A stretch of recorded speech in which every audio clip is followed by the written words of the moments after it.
It is a bop, but to me, me personally, I'm annoyed. Yeah, I'm annoyed. Scamming ass niggas out. Like every time somebody's singing, they got their tongue out. America just don't feel safe. Like, It's my birthday. So whatever. imagine in that clip of Tigger jumping on Pooh. Over here. Like what happened? He bounced me. But Lupe has always said, most famously, when with Rosenberg, that like he feel like Kendrick is overrated as a lyricist because for my number one is DMX, and then after DMX is Common, and then it's not. copy. I mean, that makes sense. Yo, what's going on, y'all? It's your boy DJ Riggamortis, and I got my bro in the chair. Cool. And that was a crazy deep breath, but never mind that. And this is TapIn Radio. But first and foremost, before we get started, there's a few things we need y'all to do. I need y'all to like, subscribe, comment somewhere around here down there, and share. So while y'all are tapped in, you can get everybody else to tap in. You know what I'm saying? Focus on the subscribe, though, because right now we at 152. And our goal is to get to 200 right now. And everybody that has subscribed, we are overly grateful and thankful for every one of y'all for showing love, showing support, and tapping into what we got going down. You know what I'm saying? So there's some more things to talk about today. So what we got on the schedule? What's on the game place? What's up, Slyy? I mean, first, man, how you been? How you been through the week, brother? It's been quite a week. Some things I could talk about later on when I touch on a particular topic, but a lot of re-strengthening the mental fortitude this week. It's been a crazy busy couple weeks for me personally, and I'm drinking beer, and I'm happy. My birthday's in 2 days. Yeah. Today's July 8th. My birthday's July 10th. And I'm Big July 10th. The big 4-0. Big 4-0. 40 water. 40 shouty. They call me 40P. 40 cent. Unk for real. Nah, happy G-Day, y'all. To the OG Riggamortis. Appreciate it, man. Love to all the cancers. You know, y'all can say what y'all want about us, but y'all know we psychopaths. Y'all are cancerous. And y'all are, and we are one of your favorite people to keep around, whether you like it or not. No, that's a fact. Good spirits, man. We gonna need that in the times we in right now. Very much so. You see the shirt I got on. You know, so I'm on that today. Yeah, man. The Black Life experience.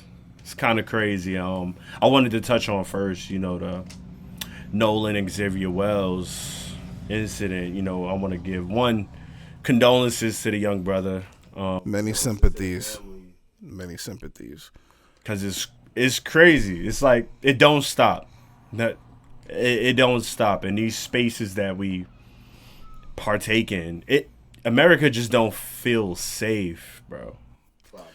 And then it's like you don't want to make it a prejudice or make it a colorism or a race thing. But what do you look at these things so many times when you see these situations happen? What is the explanation? The mother just released a statement saying that there was mechanical issues and he decided to stay behind. Please take the focus off the family. But if that's what you knew, why wasn't anything said about that? Exactly. Like, what else we gonna look at? I mean, it just happens too much.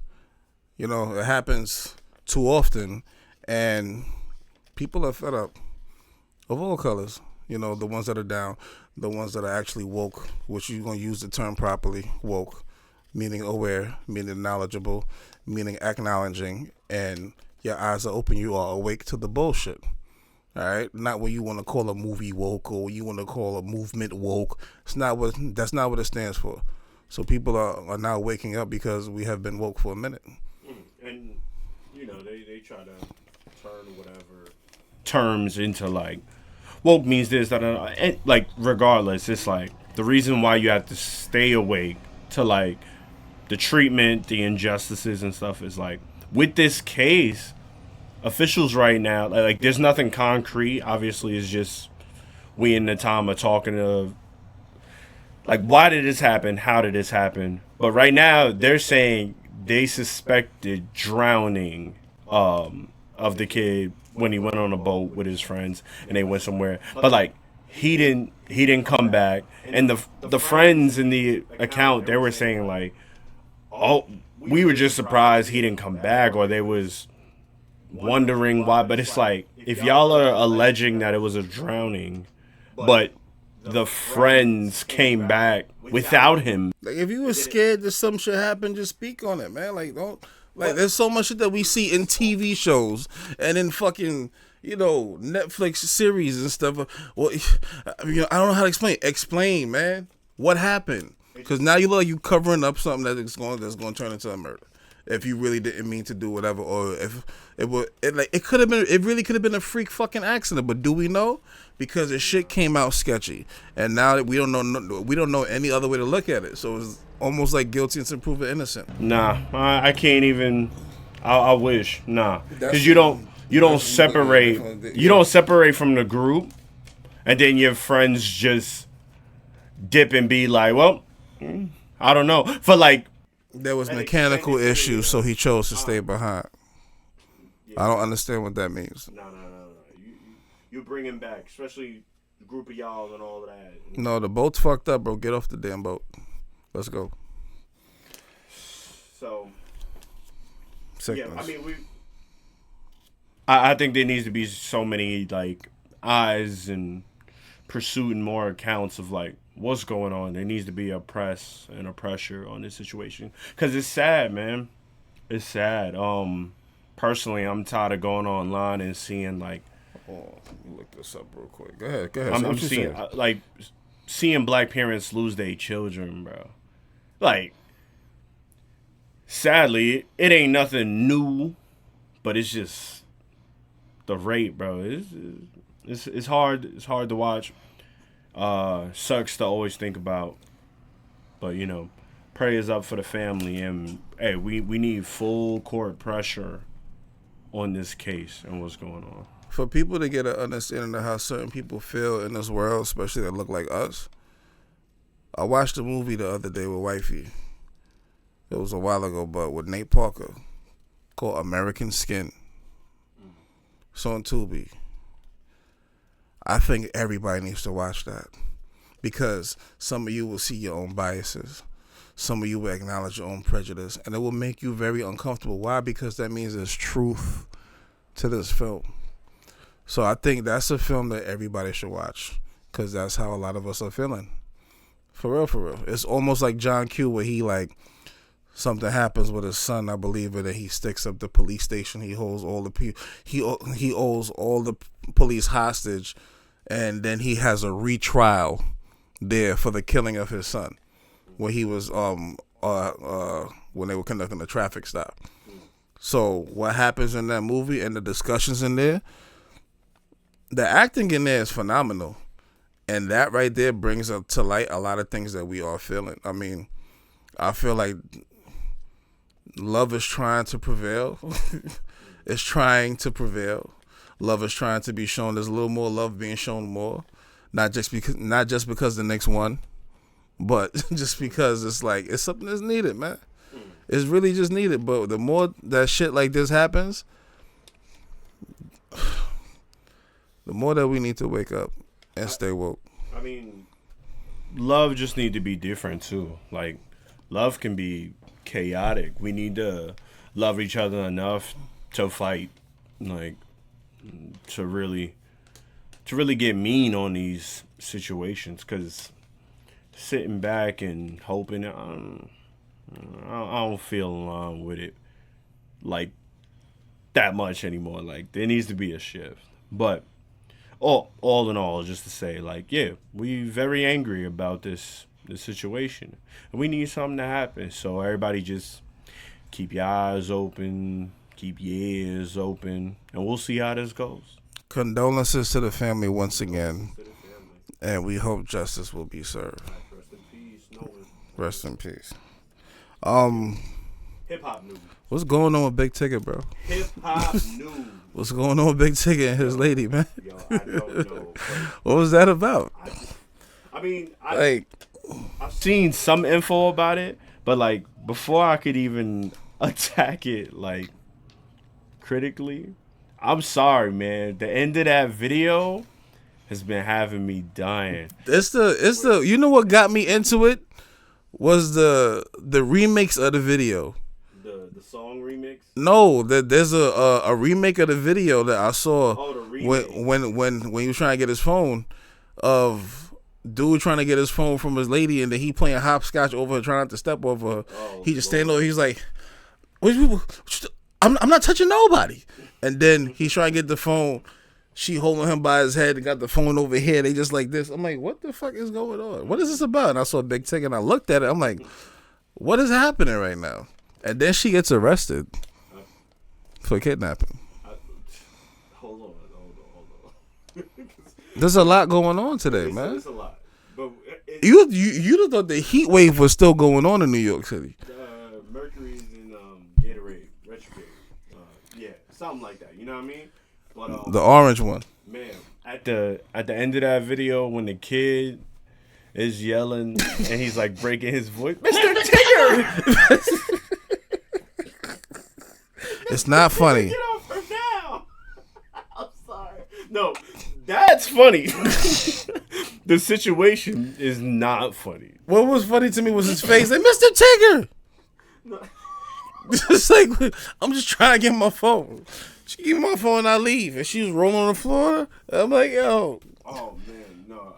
Because I be watching. I was watching the video. School. I was watching the video to, like, really analyze. I looked up the information of what's going on and all that. But every time I get to the near... Mr. Tigger! And he just started yelling that. I'm shit. Immediately, like... It's my birthday. I'm doing what I want. Imagining that clip of Tigger jumping on Pooh. Off the Off ear? Yeah. Like, what happened? He bounced me. I can't. Oh, shit. This is what happens when things, like, get on the internet. But the situation, they said something about, like, there was a Ring camera footage of, there was a scuffle before they got in the house. I think this is ex-wife. What's her name? I just looked at it too. Nah, I'm gonna start saying that now. I'm gonna say that at work whenever my individuals don't listen. Like, I'm trying to call them, Mr. Tigger. Alicia Brown. Alicia Brown is her name. And yeah, it seemed to be that he had either something in his phone, like probably some tech, whatever relationships and go through. Like, everybody's trying to allege, like, all right, maybe she's being performative. I don't know anything. This is between. I don't know. It seemed like it, but then I'm like, she could be having a mental breakdown. Who knows? It's between two. I work in the field of mental health and developmental disabilities, and I see a lot of things. At one point, somebody's, but then they start having a episode. They look like she was having an episode. What kind of episode was series? I don't know, but something was happening, and he was laughing at the shit. He probably fed up. Like, listen, this ain't the first time. No, apparently the allegations you were talking about earlier with the kidnapping, that was from like 2019. They said Maryland child. She had an outstanding warrant tied to a Maryland child being kidnapped on some, like, custody relating case or something. So, Mr. Tigger. I don't know. Like, I guess we're gonna get more information when it come out. Like, more, but we just tapping in. So if you ain't see it yet, go check that out. Hey, prayers up to that whole family prayers up too, to man. all that, man. Because it's bad. I don't like to see that, man. Like, and it's bad when it's in front of children. Like, and then you involve them.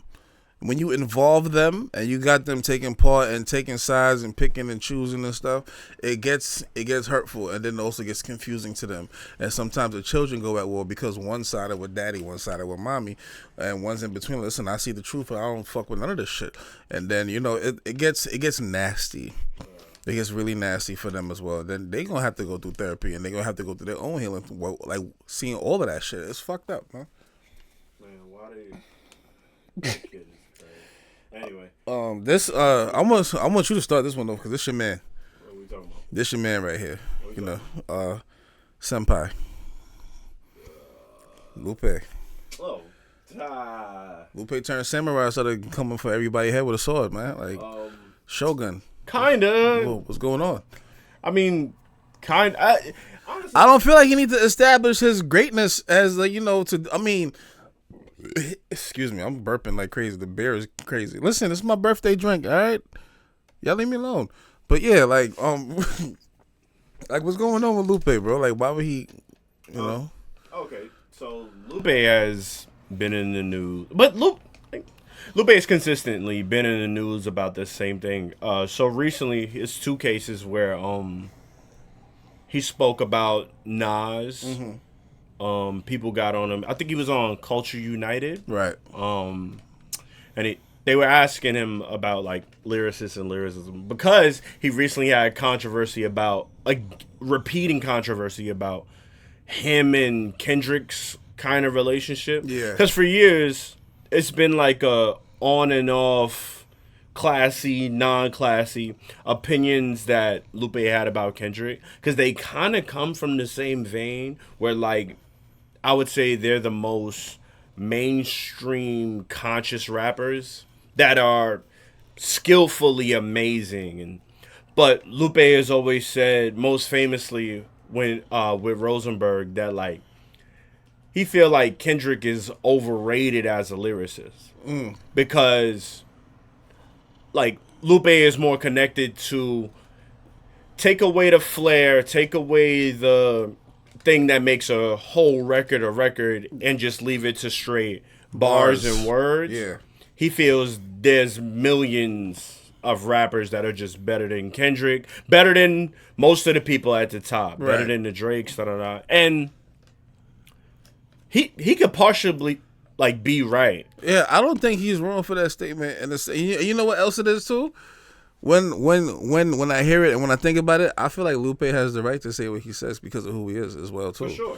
For him being a historian of the culture, for him being a member of the culture and also a high-level lyricist, he has the right to critique that. And he's not lying. There's a lot of artists and there's a lot of MCs that are undiscovered and that are in the underground who should deserve certain shine but probably don't want it or probably just don't have the accolades or the angles to get up there, who are lyrically better than a lot of people that people listen to nowadays. No, for sure. And he tapped in. I know a couple of like lyricists in New York that are tapped in with Lupe, and them dudes is amazing. Shout out to my boy Maroon Waters on the IG. Shout out. Osiris Anthem.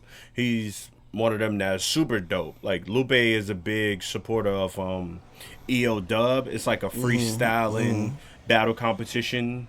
Very big on like the lyricist world. So while I could agree with Lupe, I think where the controversy comes in is that it seems a little bit in spite some of those takes, because he didn't just was like, oh, Kendrick is overrated. To Rosenberg, he was like, yo, hop off Kendrick nuts, as if like he was jealous. And this fucked up for me because Lupe and Kendrick is my goats. I know. But like I get it. They both 2 niggas in similar veins where like they both kind of assholes in their own right because they so good at what they do.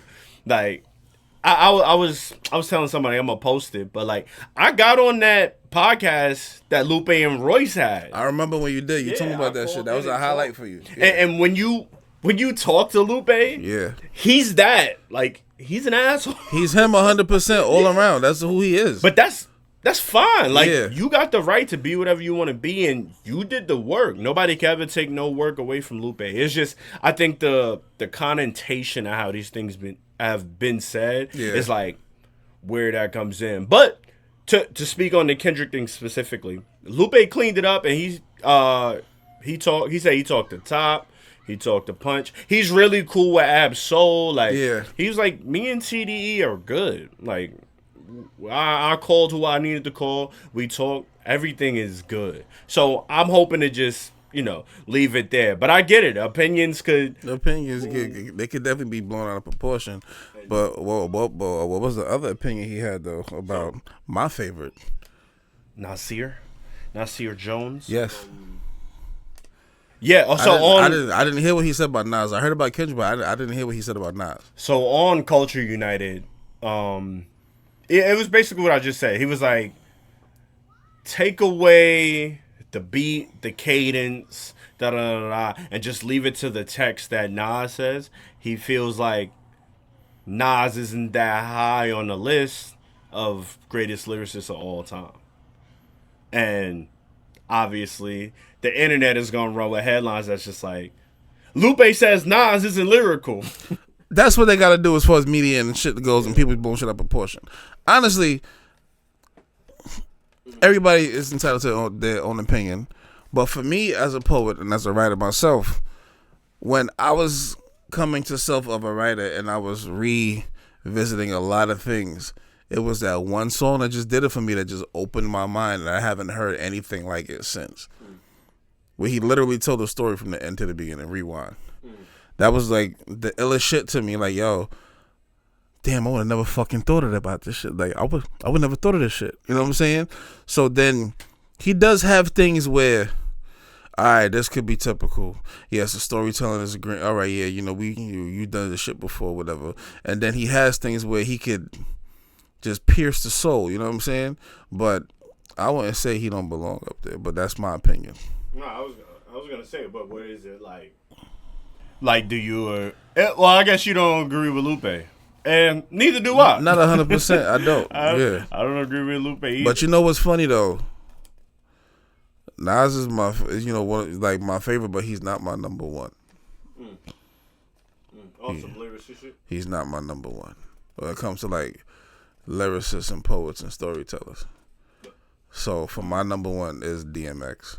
Copy. And then after DMX is Common, and then it's Nas. Copy. I mean, that makes sense. Awesome lyricist shit. I'm a poet, seriously. So when I visit these things and I hear certain shit that these people say, and this is why I put Kendrick where he was at, because in Good Kid, Mad City with him and MC8, it was a verse, but that shit was poetically spit. You know what I'm saying? He spat that shit in the poem sense, and I'm like, this nigga is ill for real. You know what I'm saying? So that put Kendrick up there for me. And then with Common, he has a poem in one of his songs, one of my favorite songs, You Black Maybe. And yeah, like Nas had a couple songs that did that to me, but they have numerous things that remind you, yo, I am a poet first. I do poetry first, and I do poetry this way. So when I spit this way, you understand I'm still vicious, but lyrically I am a poet. So that's why I put them up there like that. Damn, I just you don't got Lupe nowhere in your top category for lyricists? I got Lupe in my top 15. 15? Yes. It's about who strikes my spirit a certain way.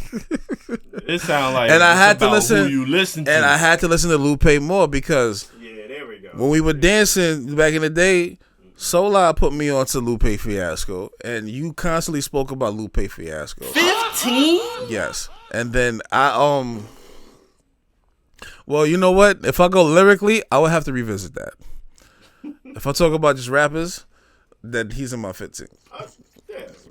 But lyrically, I would have to revisit because Lupe, like when I went to the catalog, I'm like, I'm in a fucking vibe. And for some reason, when I hit Daydream, I played that shit like 12 times, bro. Like if I had it on repeat. That's definitely vibey. I had it on repeat, but it wasn't just a vibe. It was just how you could create the format of a song to have Jill Scott use her voice a certain way, and then you tell your story of the daydream and how you're daydreaming and what a daydream is, and then you know what I'm saying? That shit was like, you gotta hear more. You gotta hear more. But no. Like I kept going. I visited his whole catalog, but there was parts of his catalog that didn't strike me the way how these other MCs did, and that's just me. And as no, for sure. You know this is me being a a goddamn disciple. Cause like to this day, I feel like reason why X is number one. None of these niggas gave me a story like The Professional from DMX off of DMX's third album, track number 4. All right, and there was X. Nobody has given me that, and that shit right there when it came to storytelling and like aggressive talk and how you really feel like he was not just a hitman but like assassin to a sense. I'm like, yo, this is really some movie shit. Lyrically and vocally, I have not had nothing touch me like that yet. Pause. Anyway.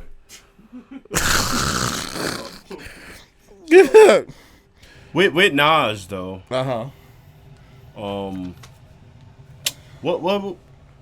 What would you say is like the most lyrical track you think of Nas? Is it Rewind? Yeah. That is definitely bouncing up there for number one. For like the most lyrical, for or like your favorite most lyrical. My favorite most lyrical. You know what I'm saying? And there was another one. There was another one too. That was like my get ready affirmation song was Nas's like for a while. You know what I'm saying? That like, you know, the look in the mirror, Nas is like, yeah, the man, or you know, certain joints from hip hop is that, or I will bump cherry wine. You know what I'm saying? Like Nas got some shit for me, you know what I mean? But like Rewind really was on some like as far as creativity, writing aspect, it would be Rewind. Yeah, literary power, like just I don't know if I can name one, but like I know throughout the whole It Was Written album, got a few of my favorite joints, like I Gave You Power, fire. Like Nas is just a genius. That title alone, I Gave You Power. Nas is just a genius with literary devices and elements. Bow to your king. But yeah. But since we talking about Nas, ain't this Jay-Z 30th anniversary Reasonable Doubt?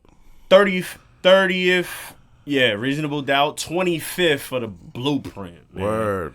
That's funny as fuck. You gonna bring up Jay-Z like that when we talking about Nas? I mean, at least they not beefing no more. Right. They not beefing no more. I still was waiting for their album to drop. But I mean, at least they gave us tracks. Keep on waiting, brother. And I would hope.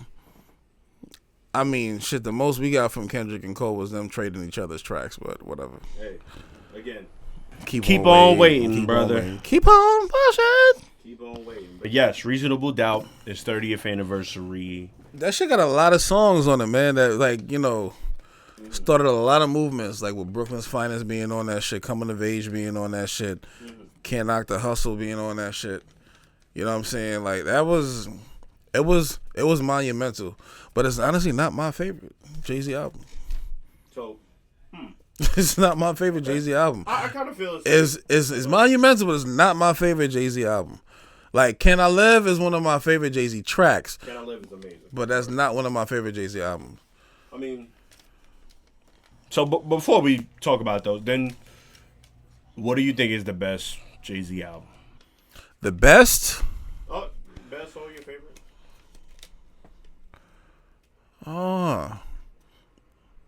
Black Album was pretty fire to me. Black Album's pretty fire. Dynasty was also like door kicking open for me. And I don't know, I feel like it's between Black Album, Blueprint, and Dynasty for me. Okay. But if you had to pick one, like on repeat shit. On repeat? Like it was the last one you had to listen to. What's the best for you? I know mine, but what's the best for you? It might be Black Album. Black Album. I'm not mad at that answer. It might be Black Album. I'm not mad at that answer. Cause there's a few joints like scattered throughout the albums where, like, S. Carter got a few favorite tracks for me. You know, right? You know what I mean? You know, and then on Kingdom Come, my favorite song on the album is Beach Chair. You know what I'm saying? Like, but yeah, bro. Like, I think it might be Black Album for me, for real. For me, it's definitely American Gangster. American Gangster is That was a good one. I think the production is immaculate. That was definitely a good one. The records and the raps are just, like his ability to, and that's a movie soundtrack album. Facts. But shit was hitting like it was a real conceptual joint. Like all American Gangster got some of my favorite. I know, but American. Like it and you love it. Yeah, that was a good joint. American Dreaming. It got the Blue Magic. Yeah, Blue. Yeah. All the classic Pharrell. It's a drug dealer's album. Yeah, man. That's a drug dealer's album.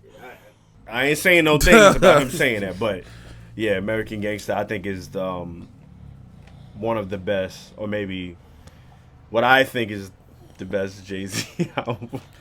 That was definitely a good album. But with Reasonable Doubt and The Blueprint, what's some favorite joints? Reasonable Doubt. Can I Live is one. Mm-hmm. Brooklyn Finance is one. Can't Knock the Hustle is definitely one. Mm-hmm. Of course, Dead Presidents. You know what I'm saying? I think everybody's gonna say Dead Presidents. Coming of Age was one because I was interested to hear about him. I was like, I like the back and forth with him and Memphis Bleak. Yeah. Always did. So I wasn't surprised to hear Coming of Age 2 in Hard Knock Life. Yeah. You know what I'm saying? Some track list names is missing. Hold on, let me see. So I know there's for me at least, Dead Presidents, like you said, Brooklyn's Finest. Right. Can't Knock the Hustle. Feeling It. Yeah, I was gonna say Feeling It. Feeling It, definitely. I think Feeling It is like a big majority of everybody's joint.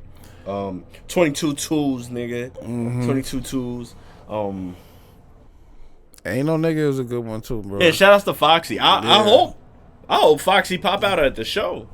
At the show. That at shit Yankee just Stadium. remind me of fucking 4th grade. You know what I'm saying? It was me and a couple of my friends. I remember that shit. We had like a damn nigga, 4th grade. Yeah, but shut up. Come on, bro. Kevin Hart. Damn. Yeah, it was. Nigga Don Cheadle.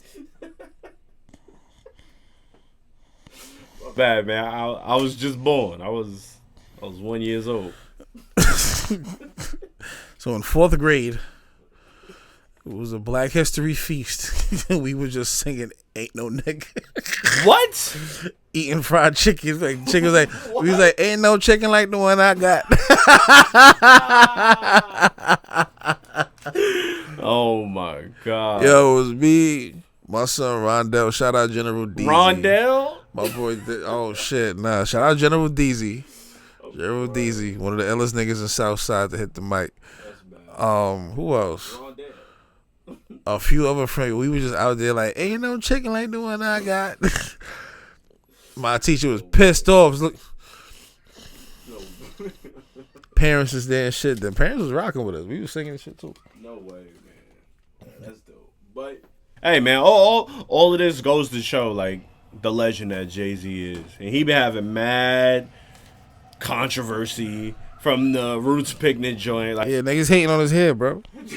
He came out looking like a cross between Bone Thugs and Ab-Soul. Yeah. He definitely looked like he was a member either him and Ab-Soul was dropping a track together, or he was a member of Bone Thugs and Harmony. Nigga combed all them wicks out. I know that shit took like a month and a half. I ain't gonna lie. Dame Dash called him a microphone. That was kind of funny. I ain't gonna lie. Like, he looked like a microphone. Like, that was kind of funny. But I don't even want to talk about Dame in this same. Dame, he wilding out. But word. Yeah, I ain't got no dentures. Hey, look, I think Jay is just further proving his legacy, and it's refreshing to see, especially on some New York shit. Like, it really is, man. Especially him being one of the legends in this fucking city. You know what I mean? Putting Brooklyn on his back, keeping Biggie's lyrics alive in all of his songs. You know. Now, there's parts of Jay-Z I could go black radical about, but we just gonna keep it about the hip hop and the music. So, just you know what? 444 may be up there for me too. 444 is number 2. That's my number 2, bro. That's my number 2. Yes, Because you know what, he always threw little innuendos in the songs throughout the years. I always noticed him being, him saying he God body and everything, whatever. But when 444 came out, I was like, all right, man, y'all ain't done being niggas yet. I'm tired. You know what I'm saying? So, yeah, 444 is one of those. I think it's a very, just with time and legacy over time, it's just gonna be an important marker in hip hop for like how you address things as a black man within this society and culture. Like, obviously, he miles separate from what could be relatable, but the fact that he made it so relatable on like a inner self, healing, family oriented, it's like, okay, at least somebody, no pun intended, could look at this as a blueprint. Like later, like, all right, I mean, hear what he has to say. Real fact. Speaking of black man, I don't got my bottle opener. What? You got a bottle? Bud Light, man. Oh, I'm sorry. I'm a West Indian black man. Yeah, man, it's just July 4th. Whoops! I don't celebrate that fucking holiday. You damn right. I'm sorry. Right. So listen, man. Look. Speaking of Jay-Z and conscious and black radicalism, we were still slaves when that song dropped. Huh? The like national anthem and shit. Oh, the 4th of July. Boy, I was no, not no. That's not the Black Album. No.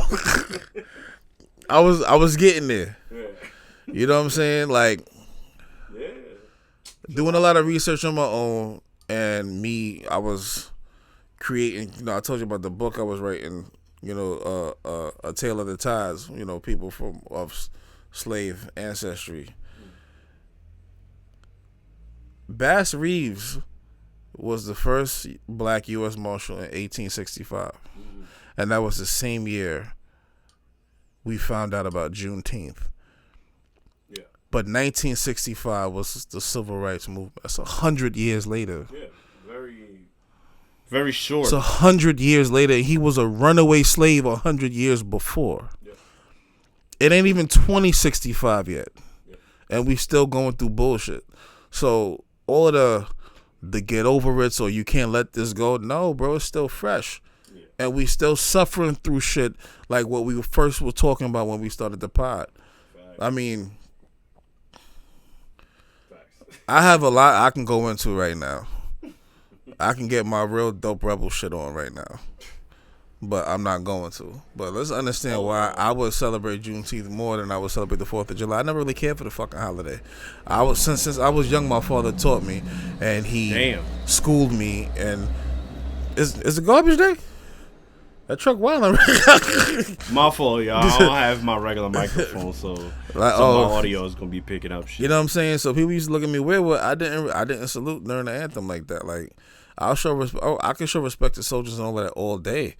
But are we not going to be honest with ourselves in front? Like, we don't know what the fuck is happening out here? Like, we don't have prejudice going on out here? Like, we don't have a lot of discrimination, people forcing us to cut. There's so many times I couldn't get a job because I had braids or because I had locks. Mm-hmm. To them, it was unclean and unkept. Mm-hmm. And my shit was always neat. So what the fuck are we talking about right now? Yeah, man, keep your holiday. I did a bunch of nothing on July 4th. And I was cool about that. That was cool. How does that work, protecting lives? I meant to like drop some DJ shit that day too. But guess what? When I tried to drop the video, it was me mixing shit. I can't throw it in here because of copyright. But I was mixing Arrest the President and Say It Loud. Oh, I gotta hear that. We gotta fuck around. Pause. I gotta hear that, bro. We're gonna do something nice for y'all one day, man. Y'all gonna see what the DJs really can do in this motherfucker. But yeah, I tried to upload it, and they was like, nah. Said, nah, you can't play this, bro. That music is not allowed in this country. Da da da. And then when I was able to post it, shadow banned. I wasn't getting no like. Bro, they banned my shit one time in like 25 countries.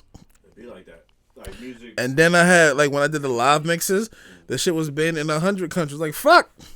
It'd be like that. But yeah. But speaking of that and pro black shit, let's talk about how we feel about Spend That. And how India Ari feels about Spend That. So, she never mentioned nothing about boycotting. Yeah. But she did bring up a strong point and a strong perspective. There was points in times for songs like that. And not children wasn't singing that shit only, you know what I'm saying? They wasn't out here wearing short shorts, clapping ass cheeks or whatever. You know, but this is one of the biggest anthems where my scamming ass niggas at. Boosting bitches where y'all at. It's a bop, man. Spend that shit. It's a bop. It is a bop, but to me personally, I'm annoyed. By the song? Yeah, I'm annoyed. Scamming ass niggas at. Like every time somebody's singing, they got their tongue out. Look, so I think two things can be true. Now, I have my own ideas just about like music, the intention behind making good music or purposeful music that moves us forward or whatever. I think all music can exist somewhere, but glorification of things maybe is what I think India Ari was. That's exactly what she was getting at. Like there's a certain glorification of an aesthetic.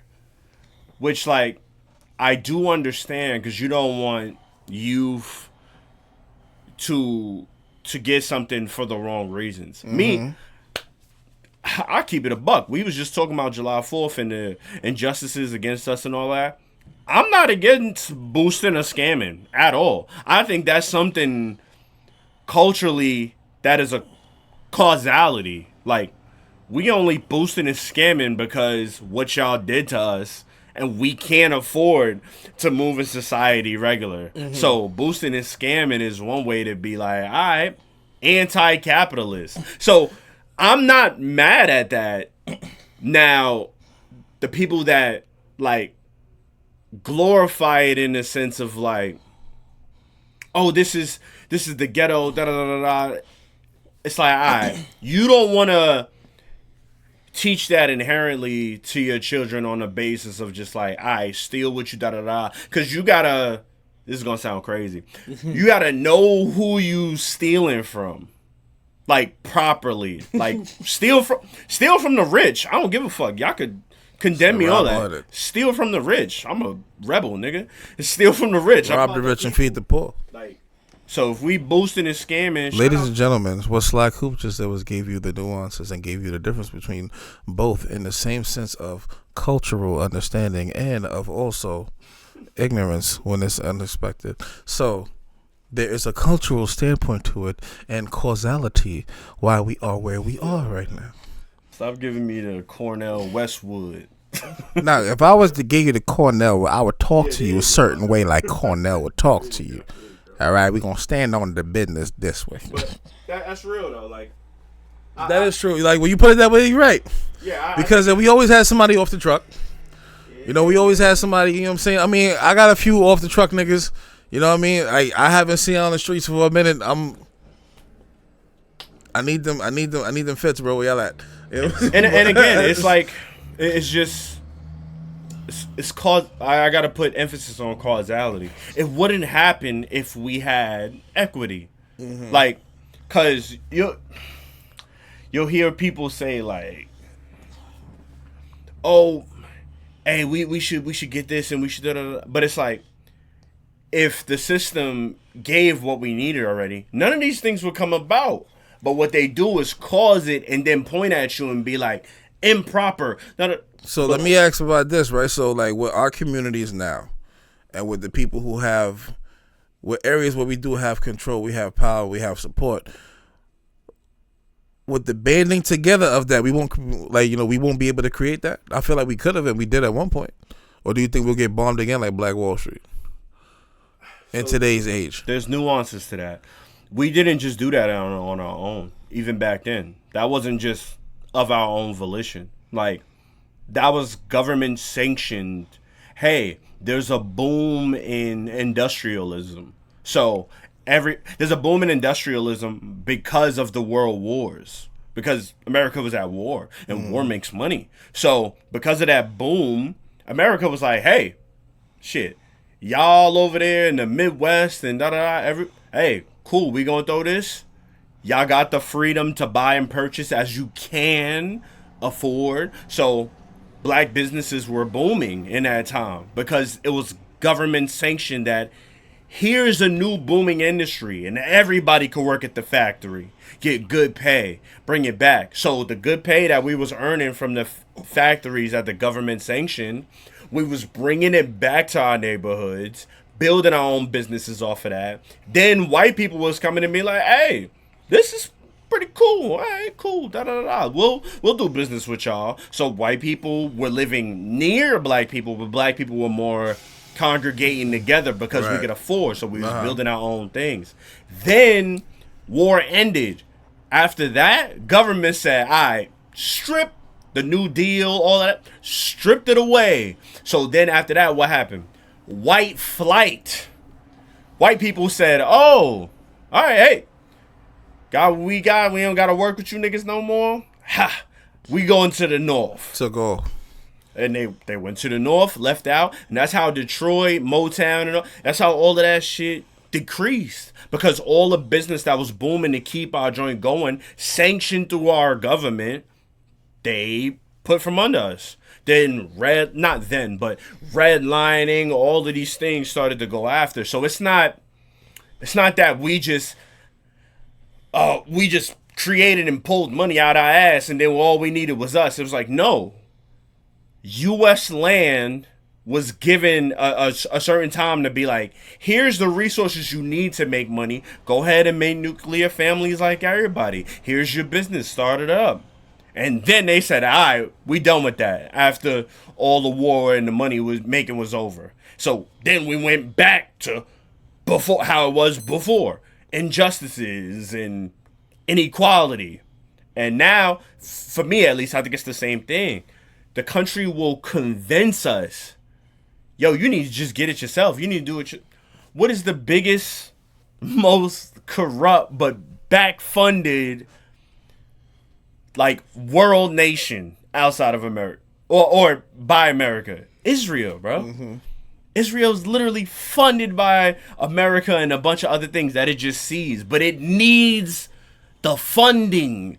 It needs the sanctioning for it to thrive. Over here, like, especially us in New York, like, we have a huge like, Israeli Jewish population. And we, just optics. Don't mind what I'm saying about, like, oh, if it's stereotype or not.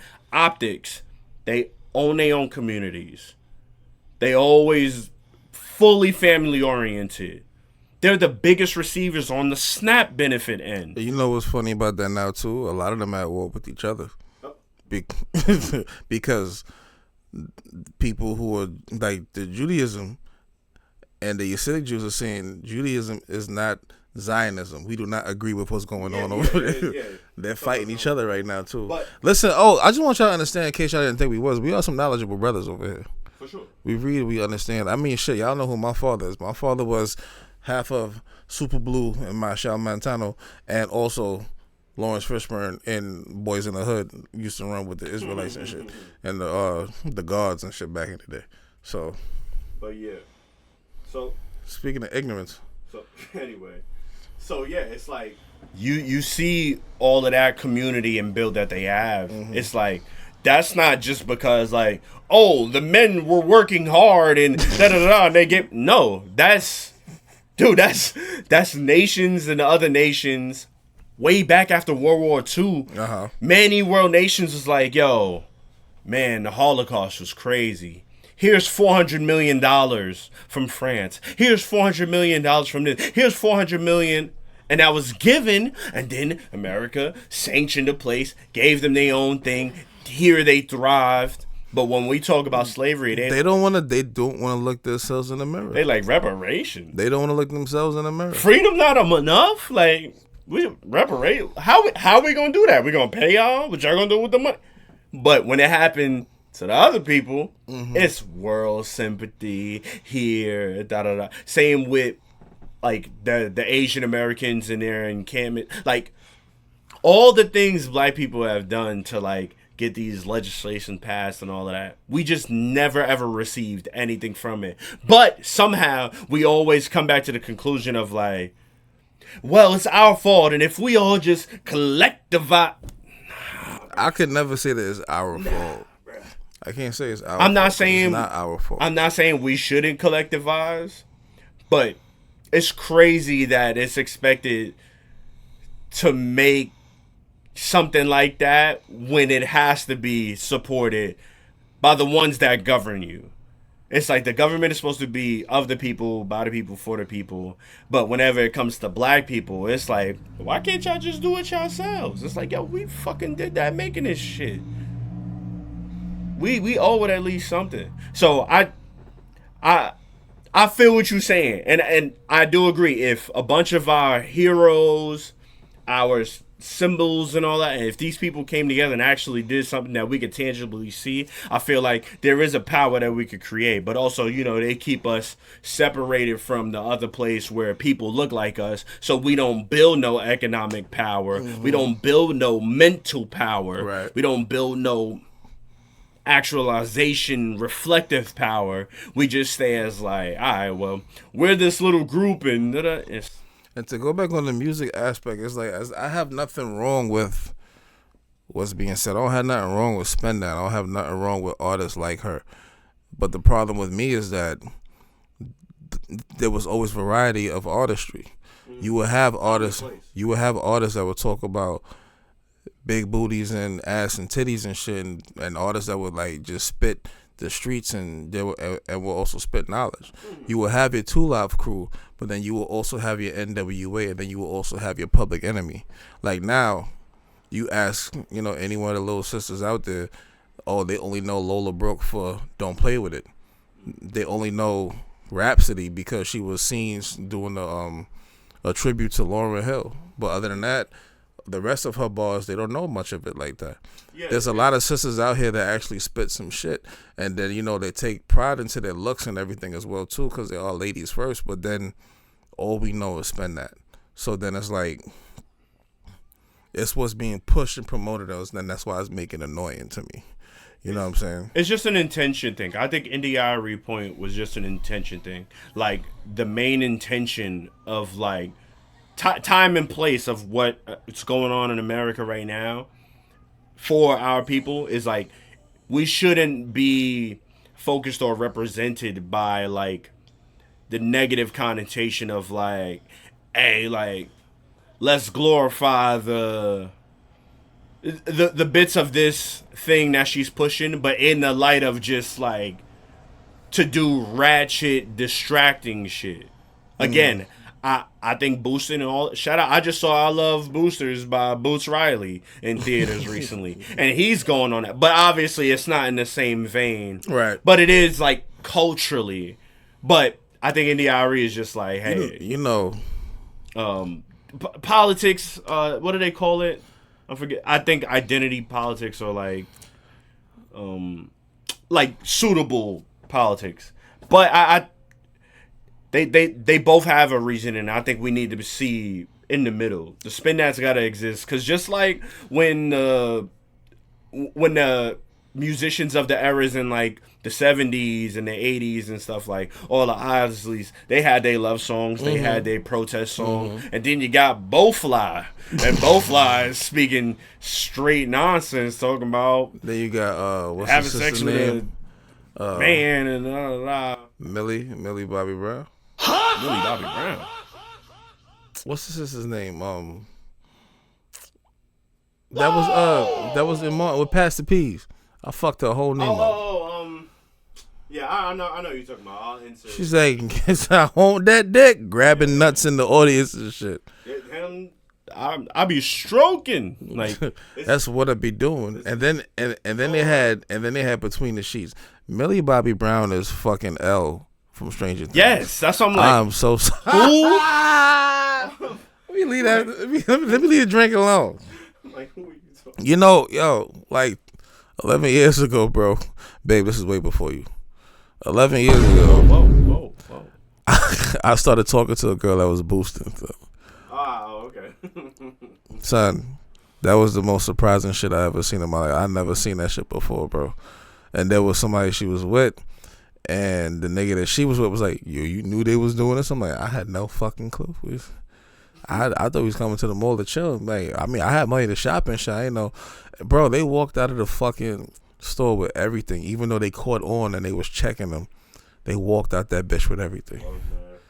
Hey. Say, hey, y'all hungry? I'm like, what the fuck is going on right now?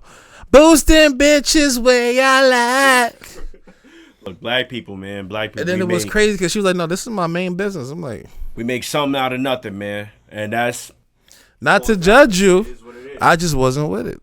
It is what it is. You know what I mean? There's gonna be better ways to do whatever. I just seen some shit with somebody boosting earlier, and the fucking cops ripped them niggas out the fucking whip on the house. See, that's too much though. Like, top flight security of the world, Craig. You going crazy? No, it was the fucking PD. They caught them niggas with like $6,000 worth of merchandise. Still, like get out! Acting like these things don't got insurance policies and all that. I feel like, especially for the cameras, it's all just a show to make a statement. Like right. Most things that get stolen, like, man, whatever. Like I said, ignorance. Shout outs to both of those sisters. I hope they can meet in the middle. Facts. They don't need to and have a conversation, because this calls for conversation. But India Ari, I'll give her props on that. She been talking to everybody that's trying to criticize her about the situation that happened, like especially on Threads. Mm-hmm. She was responding to everybody. That Threads is lit because they respond to you on Threads like it's like that's the new Twitter or something. Like, cause I've seen a lot of artists. Somebody reposted my video when I put I was like, this scene in Interstellar always gives me anxiety. It was a scene in the movie Interstellar where he just looked up and was like. And you look up, it was a tidal wave as big as Empire State. And I forgot who reposted it, but they had the blue check. I'm like, oh, that's so-and-so. It's like, yo, man, this shit make me go to the bathroom every time. It's like, yo. Oh, yeah, Threads got a good algorithm. Follow us on there, too, if y'all on Threads. But we just here talking about ignorance. And speaking about ignorance, let's talk about Pooh Shiesty, man. Oh, yeah, man. Pooh Shiesty, oh. Stop wearing these fucking shiesties and these hoodies and shit. And it was 90 degrees the other day, bro. Take your hoodie off. You don't got no gun. I don't even care about the heat. No weapon. No, just stop wearing it because you're representing a goddamn idiot. All right? Kids, listen to me. Adults, listen to me. Pooh Shiesty is an idiot. He is a product of his environment. And damn. Nigga had on the fucking ankle monitor at 13. His mom's defending it. His pops was an accomplice in the event. We're going back on the thing that we talked about a couple episodes ago, where Pooh Shiesty and affiliates, Big 30, and his pops. It's pops. Rob. Can't say daddy wasn't there. I ain't gonna say Rob, but they held Gucci Mane at gunpoint. Or allegedly. Well, fuck that. It's not allegedly no more. Yeah, they got video. We saw the video. They dropped the video. Son now. Had to switch. The Draco. He had the Draco. Shit out. No mask. Hey, man, sign that paper because. He had the Draco. Hey, man, sign that there. He had the Draco. No mask. Pointed at. And, they was trying to talk all calmly. But you can see Gucci was like, hey, man, I just want to make it home alive. That's like, it. Hey, man, you dropped. They ain't know. You dropped. 10-17, you dropped. But it's like, Pooh Shiesty in his head is like, I got an ankle monitor on. My people said we got guns out. And shout out to Gucci because old Gucci. Mask up. And it's like, I just wanted y'all to see for yourself that, Gucci Mane, it's like, you trying to prove to whoever you're going to show this video to, buddy, it's going to the courts. Nigga, old Gucci might have spun that shit. This is evidence. Well, thank God it's not old Gucci. Fact. Gucci did it the right way. Like, because hey, man, get this nigga out of here. Pooh Shiesty he need counseling. Pooh Shiesty and his affiliates are dumb. Just that. Very dumb. You know what I'm saying? We talking my boy straight. This is what his mother saying, man. So we'll see where we'll see where it's going to jail. That's where this is going. We're gonna Shit look see. wild right now, yo. We're gonna see how much he gets. And hey, are we wishing him the best? I don't know, but I just hope something clicks down the line that like you don't need to live life like this. But in some instances, people and things and lifestyles get too far gone, and it is what it is. So it's so dumb, just dumb. I really can't wait to spit this poem. Just, everything we talked about ties into it, bro. So what? Spit like go on stage and spit this poem. Oh, copy. Yeah, man. Poetic Riggamortis, obviously. Follow that man on IG, but PO3 does immaculate poetry. So yeah, give me a handle. I'm gonna put it somewhere. Yeah, it's gonna be there. You see it all the time. PO3 TICRIGGA. I mean, I be yapping. It's my fault, and it's also because I was drinking. It's my birthday, 2 days from now. Happy birthday, Riggamortis, man. Thank you. I didn't hear nobody else say nothing though. It's your boy DJ Riggamortis here, and my guy in the chair, Cooperstein. and this has been TapIn Radio. We gonna holler at y'all, man. Peace. Say black. Mr. Tigger!